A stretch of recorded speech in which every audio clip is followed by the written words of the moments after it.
We're bringing you very interesting headlines today. This is the show that brings detailed analysis when it comes to the newspaper headlines. My name is Victor Pepple. For the next 30 minutes, joining us with analysis for you, Mr. C. Good morning, Victor. Good morning, Lagos. And also Fidel Izutene. Good morning. Good morning, Victor. Good morning, Lagos. Good morning, Mr. C. Thank you, Good morning. gentlemen, for joining in. Now, you can be part of the show today. Send in messages to us on WhatsApp. It's 0809 4440981. Again, 0809 4440981. And on Twitter, it's Smooth981FM. Be sure we'll take your tweets before the end of the show. We're also streaming live on YouTube, so you can catch a replay later should you catch it in the car and decide to continue later. It's Smooth 981 FM Lagos. We're streaming live. You can go on the platform and catch Mr. C, Fidel, and myself. Quickly, let's begin with this headline in from the Vanguard newspaper. Federal government justifies 1.15 billion naira vehicle purchase for Niger Republic. And this has generated a lot of controversy. In fact, the finance minister had to address the issue yesterday after the Federal Executive Council meeting. And I want to take a quote from her. She said, Nigeria had a policy of assisting its neighbors to strengthen capacity to deal with insecurity. And this is not the first time. We've helped Niger in the past. We've helped Cameroon as well as Chad. Fidel, what do you make of this? I mean, for me, the fascinating thing is this approval was done in February. Okay, and we thank journalists like David Hudain who exposed this in an exclusive report, and then what we are seeing is simply an address sequel to the expose by David Hudain. So my question is, in the light of the ASU strike, in the light of insecurity and lack of resources to fund our security apparatus, from the prisons to the police to the Nigerian army, in the light of dilapidating infrastructure, from February till now, I mean from the beginning of this year, INEC's election materials, resources not being available. I mean, we had stories where there were times when there was only one PVC registration machines in one area. So the resources, we've had different areas where resources are not enough. Let us assume, without conceding, that we do have a policy of helping our neighbors, right? Let's play devil's advocate. We do have a policy of helping our neighbors. My question is this the time, on borrowed funds we don't have, is this the time to be helping our neighbors? And I want to ask a question. I don't know exactly what economic assistance Prado Jeeps are to the government of Niger Republic. Sorry, Fidel. They're Land Cruisers, not Prados. Land Cruiser. Thank you, Mr. C. I don't know what economic importance 4x4 vehicles are to the government of Niger Republic. It's fascinating, Victor. I mean, we're in a country where people are not held accountable, because I don't see why. I mean, I feel like the finance minister is so sure, even she cannot believe what she's saying, and all she has to say is she cannot question the president, and this is not the first time to tell you she herself knows that what she's saying does not make sense. Is this a big deal? It's 1 billion naira. No, so it is a big deal, Fidel. Okay. So we must recall that within the last 12 months, this government donated $1 million to the Taliban group in Afghanistan. That also didn't try to escape the headlines. There is a culture of impunity that continues to exist in this country.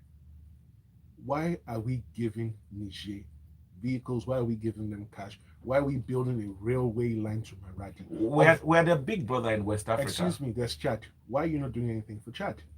Why are you not doing anything for Cameroon? Are they not African countries? No. The honorable minister said in the past we've done for Cameroon and Chad.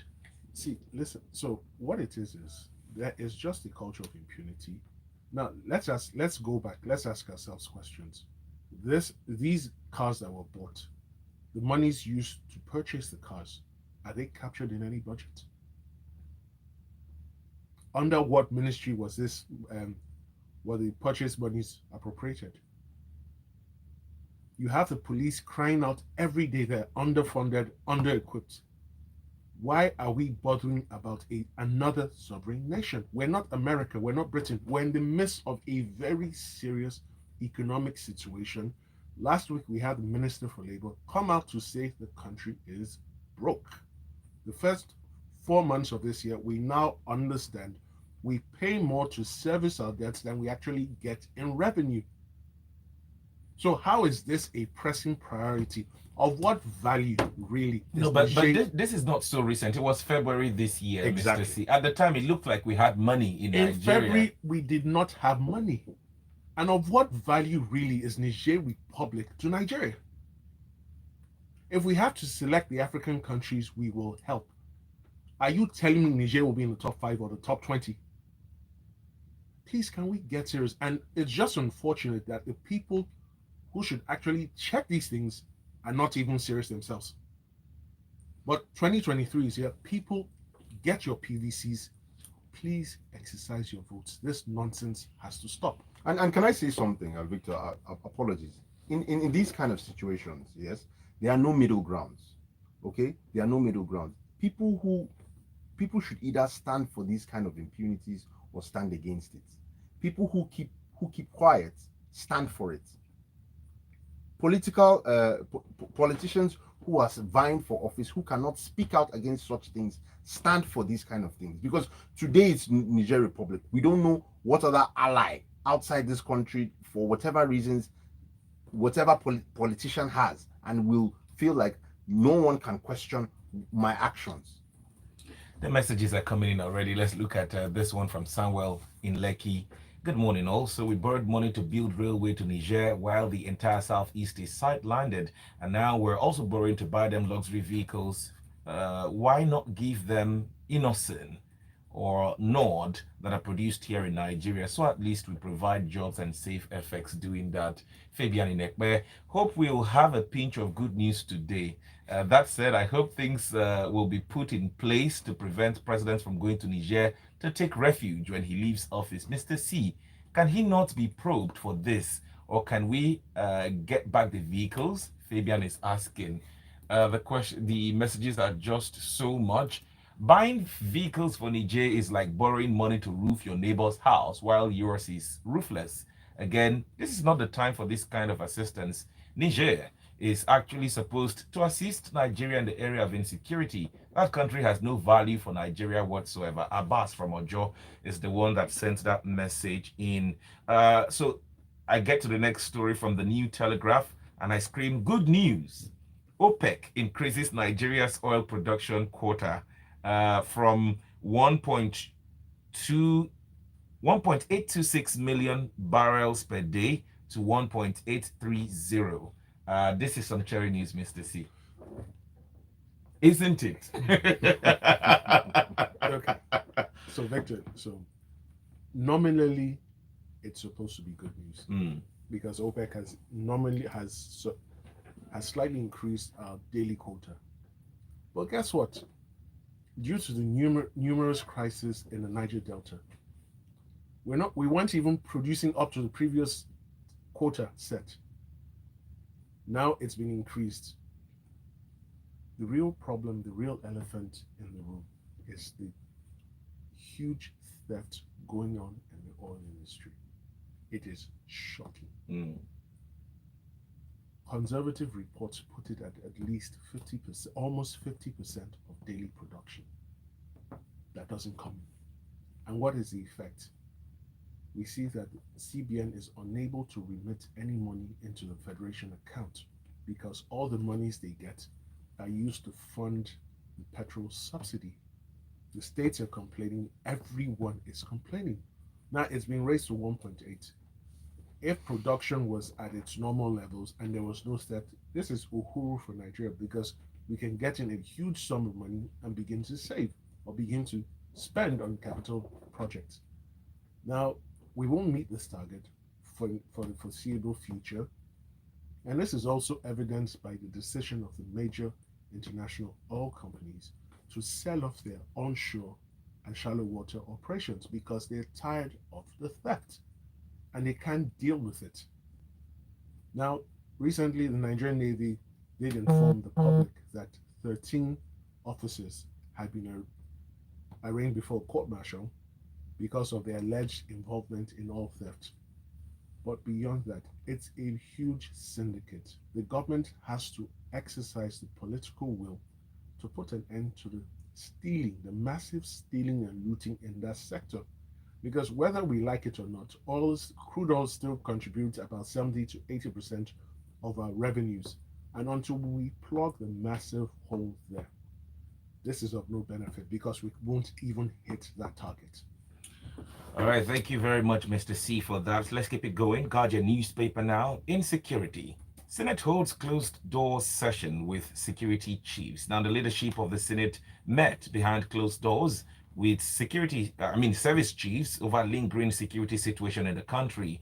It was gathered that the Chief of Defense Staff was in that meeting, Chief of Army Staff, Chief of Naval Staff, Chief of Air Staff, Inspector General of Police, DGDSS, Commandant of the NSCDC, the NIADG. It was a long list of our service chiefs in that meeting. There are reports that the Senate President is asking, where are we with the fight against insecurity in Nigeria and what is really happening, especially as it hits the seat of power, the nation's capital, Abuja, and it's very close to home. I like that part that you mentioned, Victor. So the Senate has to call this strategy and this closed door session, this strategy meeting with our security operatives now. So this is their own good morning. Why? Because it's starting to hit Abuja. I mean, where was this strategy session all along? Better late than never, but I'm just saying, in Nigeria, this has to be the reason why people sit down and think. When your leaders do not have empathy for whatever it is you're going through, I'm just wondering why our Senate, why the lawmakers didn't see or didn't deem it fit to call these gentlemen who are our security leaders, since we've had are this. We going to see any improvement? Sorry to quote in, because the president I don't know what the lawmakers want to do. The president has given orders to the service chiefs before the service chiefs, and the service chiefs before the service chiefs. The president has given them orders, has even ordered them to go and establish bases in areas that are very volatile, areas where where we have farms and whatnot. But now, because we see these attacks coming to the Federal Capital Territory, now because we see these attacks on convoys that belong to VIPs, now our lawmakers want to look into it. I mean, good luck to them. Good luck to them. Mr. C, are the bandits overpowering our military? Okay, so let's start. Let's drop that unfruitful term, bandits. They've been designated terrorists. There's an official gazette to that effect. And it is clear they've overwhelmed. They've almost overwhelmed the security apparatus in this country. Our security guys are compromised from within. They're under-equipped, they're underfunded, they're poorly motivated, and there's a lack of a political will to deal with these terrorists. 2 days ago, the president was quoted by his spokesperson, Mr. Garba Shehu, that he's now giving them a free hand to deal decisively with the terrorists. Now, implicit in that statement is, prior to that statement, they had not been given a free hand. The question is, why? Innocent Nigerians had lost their lives. Innocent Nigerians had been thrown into forced captivity. Their loved ones had to go through horrifying and traumatic periods of time without them and had to raise money. And in some cases, after raising the money and paying the ransoms, some of the abducted Nigerians were killed. So why are you now giving your security forces free rein to now deal with them in the 7th year of your administration? No, but the argument was civilian casualty. We cannot, in the quest to free the abductees, kill them. Victor, we're in a war. Throughout the history, we are in a war. Throughout the history of mankind, in every single war, innocent people have died. There is no war where innocent people do not die.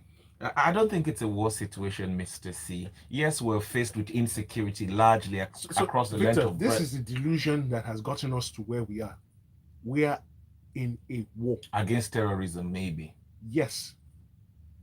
Let's take a break. When we do come back, there are more stories for you. Keep sending your messages across to us, 0809 4440981 on WhatsApp. On Twitter is Smooth981FM. And on YouTube, leave a comment. We'll try to take it before the end of the show. Stay with us. Did you not see 3 days ago? Yeah. I don't know why. Did you not see 3 days ago? Leave it open. America announced the Al Qaeda guy had been gotten. Yes. They tracked him from the beginning of this year, established he was the one, confirmed he was the one. A particular house in Kabul, in Afghanistan. He would always like to come to the balcony.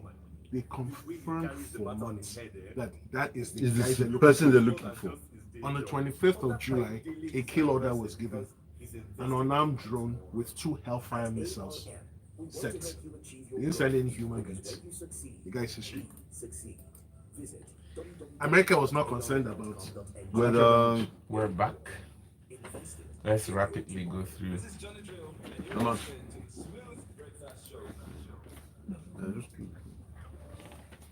Thank you very much for staying with us. You're listening to Freshly Pressed on Smooth 98.1.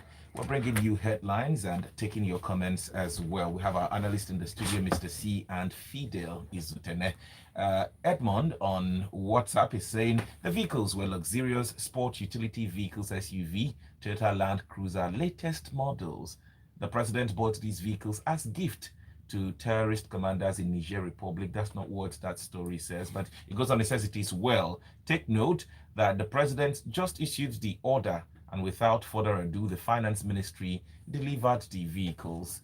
Oyedepo from Apapa is saying they need to make the payment since our president is from Niger. That is fact. It's no fact. I don't know where you got that from.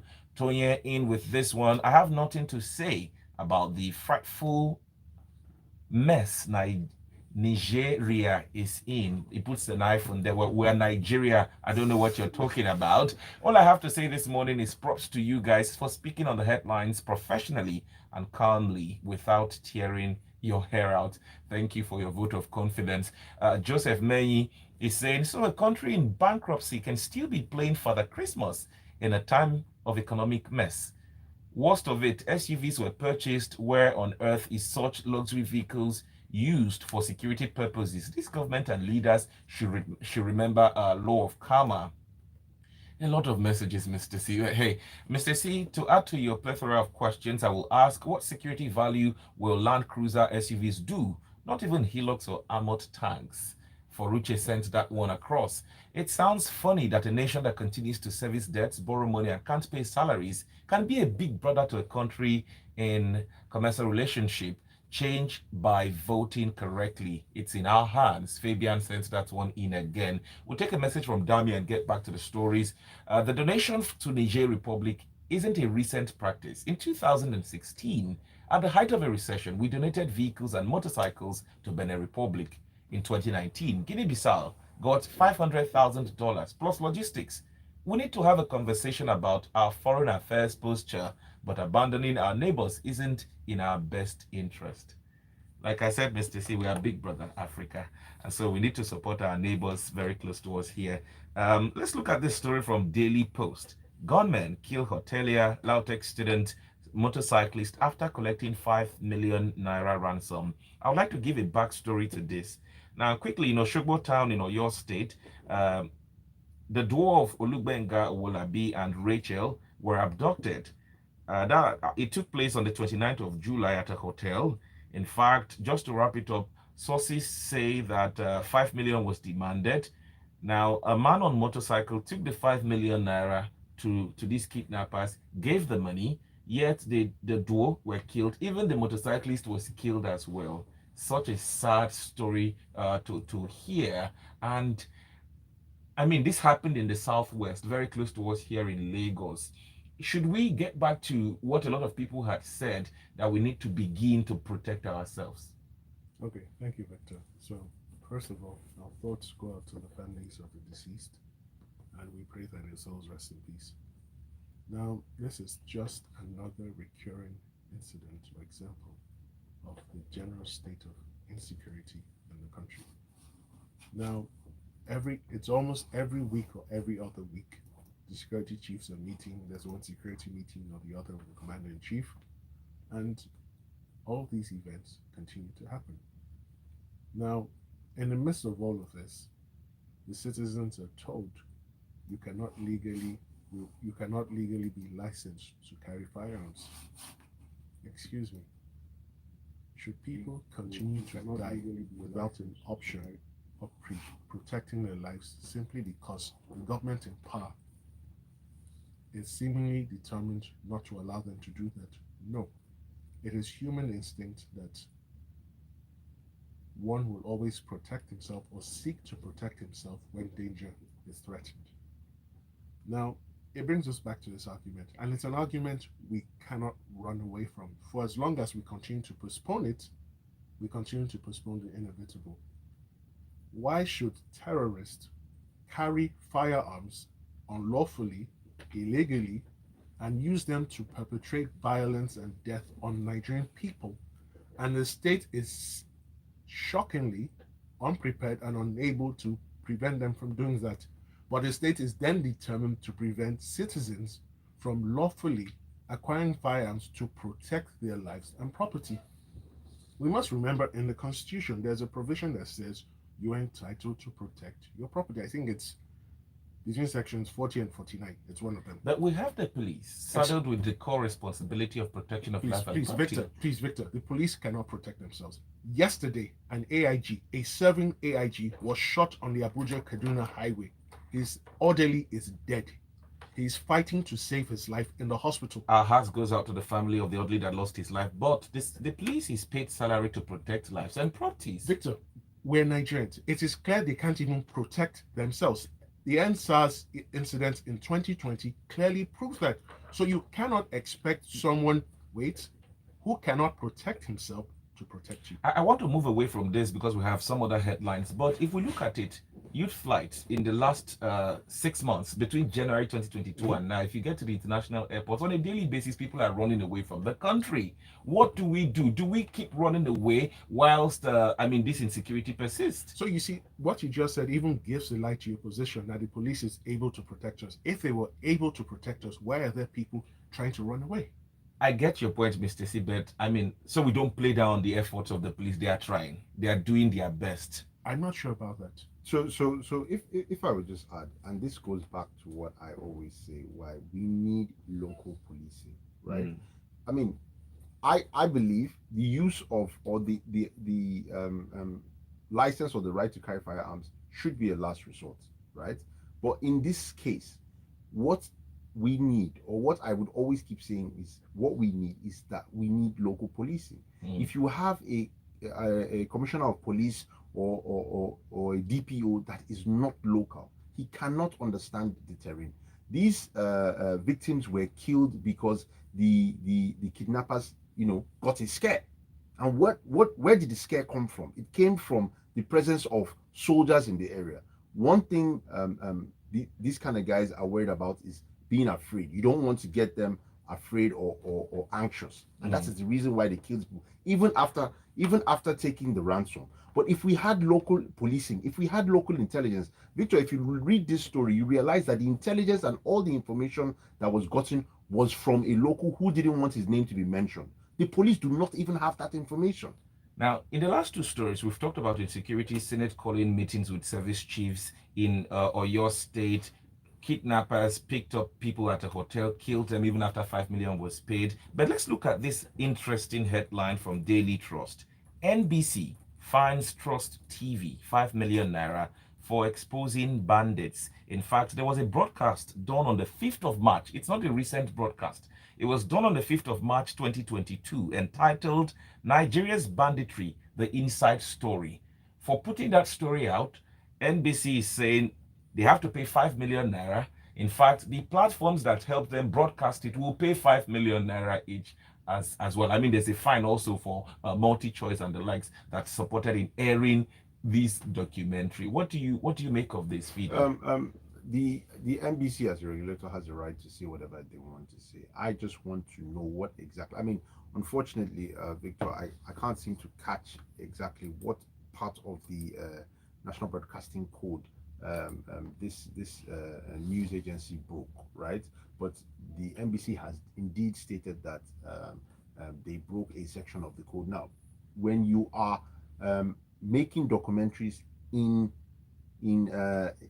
with respect to public interest, I don't know what section of any law or code that would be. Okay, can I come in quickly? There are two sides to the argument. One is that they are giving undue popularity to these bandits by going to interview them and broadcasting to over, let's say, 1 million Nigerians who are watching at the time. Secondly, Nigerians have argued that if the journalist can go to do this documentary, what is keeping our military from getting in there? Victor, I'm sorry, I disagree.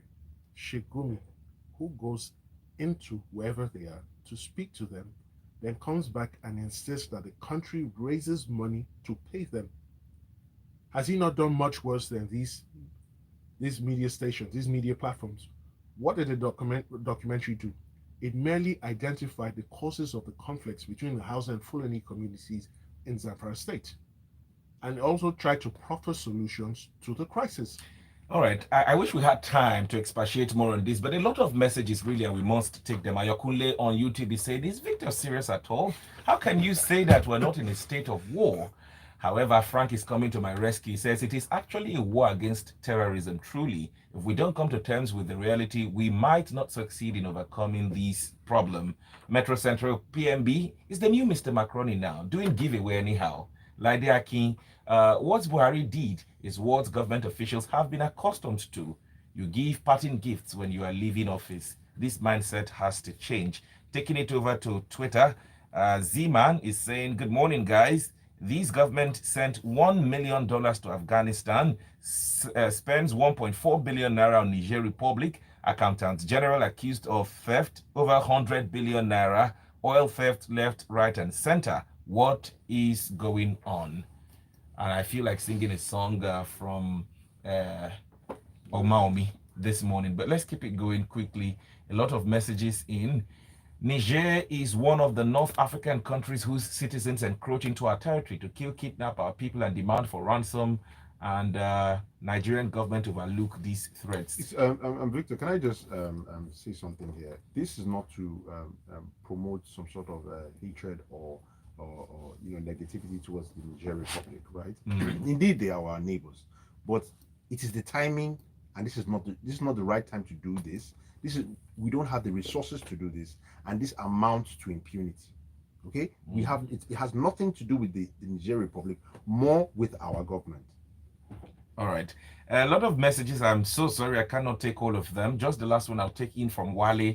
No good news, bro. We're not even meeting the quota, so it is irrelevant, to be honest. We need to move focus away from oil if Nigeria will ever move forward. We should stop dwelling on oil and focus on what we can produce internally and export. That should be one of the things we should be looking out for on the people we want to vote for. Our economy is in shambles. Thank you, Wale.